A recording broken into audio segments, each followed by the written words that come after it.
যে যে অবস্থায় আছি যদি এই অবস্থাতেই পড়ে থাকি তাহলে আখেরাত কেমনে হবে? আখেরাত অনেক লম্বা সফর প্রিয় বন্ধু, কবর অনেক লম্বা, আখেরাত অনেক লম্বা, হাসরের মাঠ অনেক লম্বা, ফুলসেরাত অনেক লম্বা, দুনিয়া একদমই সামান্য। ফামা মাতাউল হায়াতিদ দুনিয়া ফিল আখিরাতি ইল্লা কলিল। আল্লাহ তাআলা বলে, বান্দা, আখিরাতের তুলনায় দুনিয়া একদমই সামান্য, কলিল। ও ভাই, আপনারা দাঁড়ায় আছেন কেন? বসেন বসেন, যে কদ্দুর শুনেন বসে শুনেন, যে যখন চলে যাবেন কোনো সমস্যা নেই। আপনারা যে এতজন বসে আছেন, আমরা এটাই তো অবাক, আলহামদুলিল্লাহ। তো বলতেছিলাম, আল্লাহ তাআলা বলেন, ফামা মাতাউল হায়াতিদ দুনিয়া ফিল আখিরাতি ইল্লা কলিল। আখিরাতের তুলনায় দুনিয়ার জীবন একদমই কলিল, সামান্য। আল্লাহ তাআলা বললেন, যিনি বানাইছেন দুনিয়া তিনি বললেন এটা সামান্য, অল্প। কোরআনুল কারীমের মধ্যে আল্লাহ তাআলা বলেন, ওমা হাদিহিল হায়াতুদ দুনিয়া ইল্লা লাহবুন ওয়া লাইব। দুনিয়ার জীবন আর কিছুই নয়, শুধুই তামাশা, খেলাধুলা। মানুষ সারাক্ষণ খেলে না, কিছুক্ষণই খেলাধুলা করে।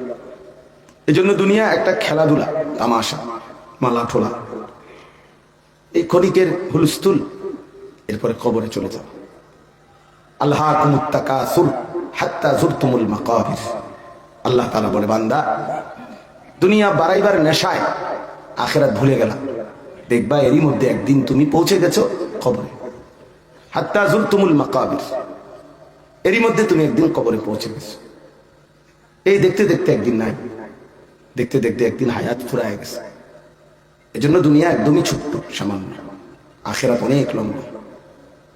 উলামায়ে কেরাম, মুহাদ্দিসিনে কেরাম, কারো কারো বর্ণনা হলো, সর্বশেষ যে ব্যক্তি কবরে যাবে, শেষ যার মৃত্যু হবে কিয়ামতের দিন, ইসরাফিল ফু দিলে, তো এই শেষ ব্যক্তিটাও কবরে হতে পারে অপেক্ষা করতে হবে 40,000 বছর।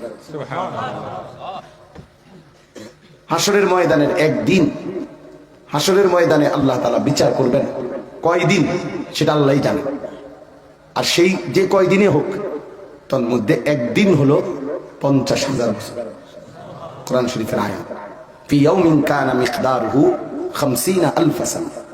একদিন 50,000 বছর। ফুলসিরাত, যেটা পার হতে হবে সকলকে, ইমানদারকেও নাফরমানকেও, নবী, আউলিয়া, সিদ্দিক, শহীদ, সবাইকে ফুলসিরাত পার হতে হবে। ওয়া ইম মিনকুম ইল্লা ওয়ারিদুহা। কোরআন শরীফের আয়াত।